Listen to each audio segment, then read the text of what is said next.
It's recently come to my attention that I've been gatekeeping this since 2021 and y'all are fed up. I promised that I would post a makeup tutorial. Apparently in 2021, my girl Whitney over on Instagram, shout out Whitney, messaged me and said, where is the makeup tutorial? And I'm not gonna lie, I'm very scared to post this because the Crunchy Karens, I'm in the holistic health space. I talk a lot about nutrition, gut health, how I healed my autoimmune condition. I share a lot of that type of like health and wellness, nutrition content on here. And I'm always scared the Crunchy Karens are gonna judge me because I don't really use non-toxic makeup, and that's why I haven't posted this. I'll be honest, I just don't wear makeup that much. It's maybe like a few times a month, and I have purchased and spent a small fortune. I'm a little congested, I'm sick. I've spent a lot of money on non-toxic beauty, and it looks like cottage cheese. Like the foundations look like cottage cheese on my face, and this is under consumption core. Like most of the makeup I'm gonna share with you is drugstore, it's old.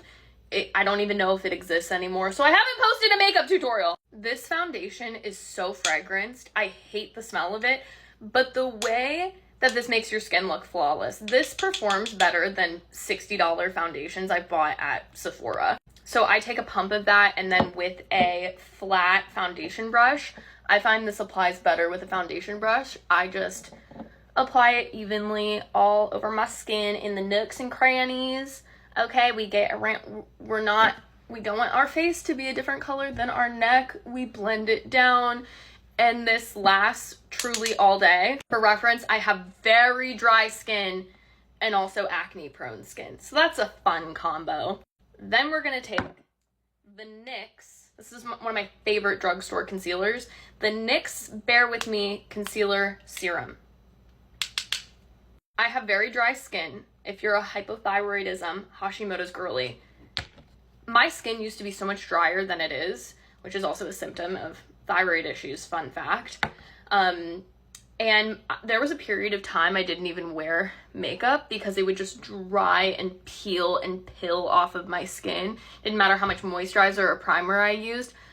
But I love this concealer because I have very creasy under eyes, and I find that this does not crease if I set it properly.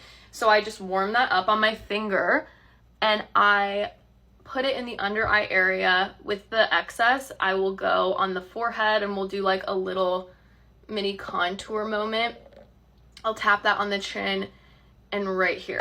And then with a beauty blender that I definitely need to wash, I'm gonna tap that out with a dry beauty blender and just bring it up and get all the little creases out. You want to get all the creases out before you set it, because if you're setting something that's creased, then you're setting the creases. You see what I'm saying? So this is the only setting powder I will ever use. I probably use 2 containers of these. This is the Hourglass Veil setting powder. Again, very dry skin. I hate setting powders for the most part, but this one just works really nicely. So I'm gonna set the under eye area, and we are not gonna have creases. And I have the most creasy under eyes on planet Earth and the driest skin. And I'm setting those areas that I added the concealer and setting the eyelids because I'm gonna do a little eyeshadow situation. Another reason I've been gatekeeping this tutorial, I don't even know if this eyeshadow palette exists. Someone let me know if this eyeshadow palette still exists. This is the Dominique Cosmetics Latte palette. This is very much, again, under consumption core. We're gonna use this caramel color. You can use any like orangey tan color. And I like to take that on a fluffy Morphe brush, and I like to take that in my crease. If you had a beauty guru era and you followed Jaclyn Hill, she always said windshield wiper motions, okay? And then I like to take my eyeshadow out a little bit to elongate the eye. And then I also like to take it into my eyebrow right here. I feel like that works well with my eyelid shape. So I just puff that out like that. I'm gonna go in with a deep orange, this pumpkin spice, on a flat eye brush, and I kind of just do in patting motions along the outer lid to just deepen that, and it just gives a cute little fall vibe. And between each shade, I just go back in with that fluffy brush to just make sure everything's nice and blended together. I'm gonna go in with this orangey brown shade called Hazelnut. And I'm gonna put it right here, right there, to just add a little bit more dimension. And then we'll blend that out. This is what it looks like blended out. Probably should blend it out a little bit more, a little bit more. So we're just gonna elongate that with the brow, and then on this side, we just go back in with that fluffy brush. This is essential. If you're doing any type of eye look, this is a Morphe, I don't know, the label has worn off, but it's a Morphe brush. I think it's a goat's hair brush.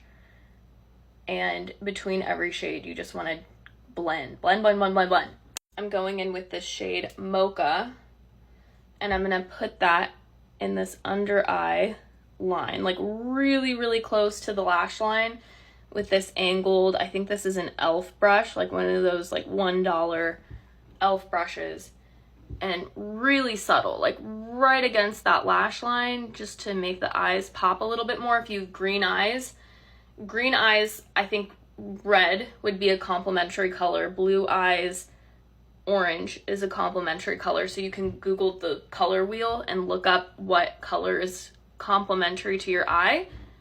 But for green eyes, I like a lot of oranges and reds. Then with that same pumpkin spice color, I like to use the same color in my lid. I like to bring it down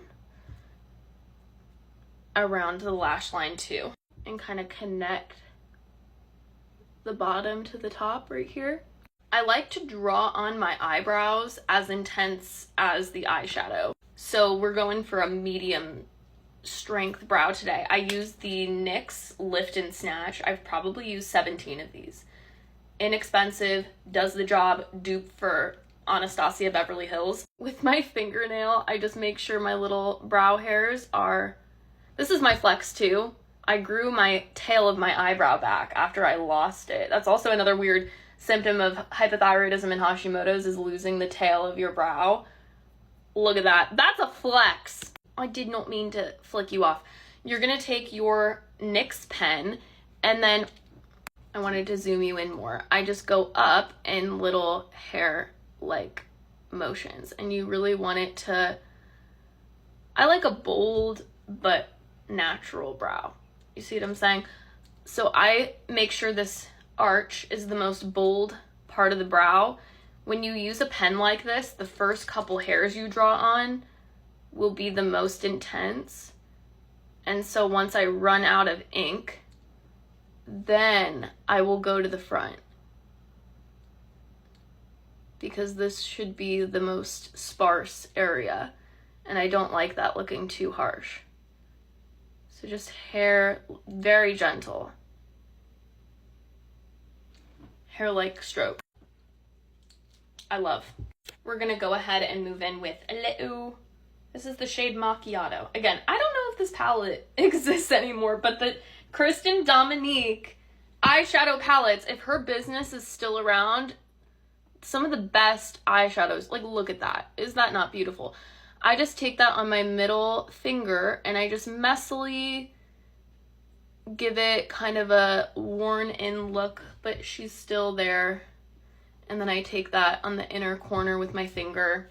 And then with that same shade on a Wet n Wild brush, I'm gonna pop that right there. And right here. And then the inner corners like this. I might have to make a part 2, even though this is already a 10-minute video, but this is the Maybelline eyeliner. It's the pink and black one. I don't know the name, it's worn off. But how I do my eyeliner is I flick it out like that. And I connect it, and then I do a smaller line right here. And then you just want to connect all of that.